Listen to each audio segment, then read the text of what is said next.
मेरे चैनल को सब्सक्राइब करें और बेल आइकन पे क्लिक करें ताकि आपको मेरी आने वाली नई वीडियोस मौसूल हो सकें और ये बिल्कुल फ्री है।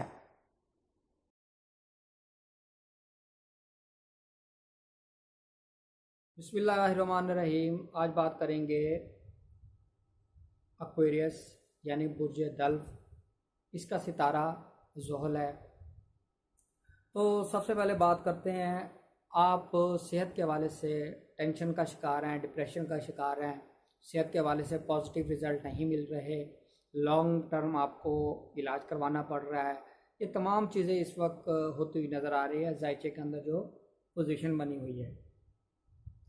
अगर मज़ीद इसमें डिस्टर्बेंस हो रही है वो सेहत के हवाले से है। और लिटिगेशन के हवाले से आपकी टेंशन डिप्रेशन में इजाफा होता हुआ नज़र आ रहा है। और वालदा के साथ जो आपके रिलेशंस हैं वो भी कोई अच्छे नज़र नहीं आ रहे, इख्तलाफात पैदा होते नज़र आ रहे हैं। अगर आप कोई पब्लिक फिगर हैं तो तब भी आपके लिए कोई डिस्प्यूट प्रॉब्लम पैदा होती नज़र आ रही है। नेगेटिव आपकी पब्लिसिटी होती हुई नज़र आ रही है जिसकी वजह से आप टेंशन का शिकार होंगे, डिप्रेशन का शिकार होंगे। सबसे ज़्यादा पॉजिटिव एरिया की बात करें वो है आपके 10वें घर में जुपिटर। तो कारोबार के अंदर बहुत ज़्यादा पॉजिटिव रहेगा, कारोबार में तरक्की होगी, कारोबार में इजाफा हो सकेगा, माली फ़ायदा हो सकेगा।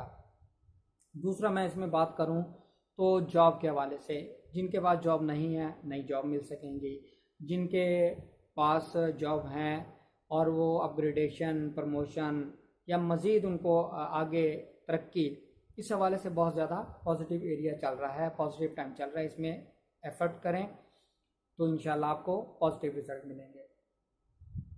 मज़ीद इसमें बात करें मैरिज के हवाले से, रिलेशन के हवाले से, मैरिज के हवाले से पॉजिटिव टाइम नहीं है, नई शादी करना बेहतर नहीं है। जो शादीशुदा लोग हैं उनके लिए सेपरेशन, टेंशन, पार्टनर मियाँ बीवी के दरमियान ये चीज़ें होती हुई नज़र आ रही हैं। मोहब्बत के हवाले से बात करें तो मोहब्बत के हवाले से लव अफेयर में पॉजिटिव टाइम चल रहा है। लव अफेयर आपके ज़ोरों शोर पर होंगे और इस हवाले से आपने थोड़ा सा एहतियात करना है, ये आपके लिए प्रॉब्लम का बायस बन सकते हैं। तो उम्मीद करता हूँ आपको वीडियो पसंद आई होगी। अपना ख्याल रखिएगा।